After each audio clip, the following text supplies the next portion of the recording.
નીલું દેખાય નીર, શોધવા નીકળ્યા સત્યને રમણ ધરીને ધીર, પ્રકાશના એ કણોમાં શોધી લીધી નવી ભાત, નોબેલ જીતી ભારતની જગમાં વધારી શાખ. મિત્રો, આજે 28 ફેબ્રુઆરી એટલે કે રાષ્ટ્રીય વિજ્ઞાન દિવસ. આ દિવસ ભારત માટે ગૌરવનો દિવસ છે. આજના દિવસે આપણે માત્ર વિજ્ઞાનની સિદ્ધિઓને જ નથી ઉજવતા, પરંતુ ભારતના મહાન વૈજ્ઞાનિક સર સીવી રામન અને તેમની અદ્ભુત શોધને પણ વંદન કરીએ છીએ. ઘણાને પ્રશ્ન થાય કે આ દિવસ જ કેમ? તો તેનું કારણ છે કે 28 ફેબ્રુઆરી 1928 ના રોજ ડોક્ટર સીવી રામને ભૌતિક વિજ્ઞાનમાં તેમની જગવિખ્યાત શોધ એટલે કે રામન ઇફેક્ટની જાહેરાત કરી હતી.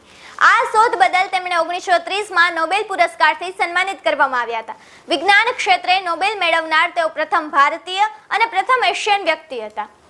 સર સીવી રામનનો જન્મ 9 નવેમ્બર 1888 ના રોજ તમિલનાડુમાં થયો હતો. તેમને બાળપણથી જ વિજ્ઞાનમાં ઊંડો રસ હતો.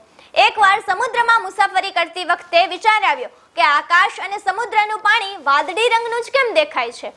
આ જ જિજ્ઞાસાએ રામન ઇફેક્ટની શોધ કરી. તેમણે સાબિત કર્યું કે જ્યારે પ્રકાશ પારદર્શક પદાર્થમાંથી પસાર થાય છે ત્યારે તેના તરંગોની લંબાઈમાં ફેરફાર થાય છે. આ નાનકડી દેખાતી શોધે આજે મેડિકલ ટેકનોલોજી અને સ્પેસ સાયન્સમાં ક્રાંતિ લાવી દીધી. વિજ્ઞાન એ માત્ર પુસ્તકોમાં વાંચવાનો વિષય નથી, પણ તે આપણા રોજિંદા જીવનનો હિસ્સો છે. રાષ્ટ્રીય વિજ્ઞાન દિવસ ઉજવવાનો મુખ્ય હેતુ છે વિદ્યાર્થીઓમાં વૈજ્ઞાનિક દ્રષ્ટિકોણ કેળવવો, નવી શોધો કરવા માટે પ્રોત્સાહિત કરવા, અંધશ્રદ્ધા દૂર કરી તર્કબદ્ધ વિચારતા શીખવવું. ચાલો આજે આપણે સૌ સંકલ્પ કરીએ કે આપણે પણ આપણા જીવનમાં પ્રશ્નો પૂછતા શીખીશું, પ્રયોગો કરીશું અને વિજ્ઞાનના માધ્યમથી આપણા દેશને પ્રગતિના પંથે આગળ વધારીશું. જય હિન્દ, જય ભારત.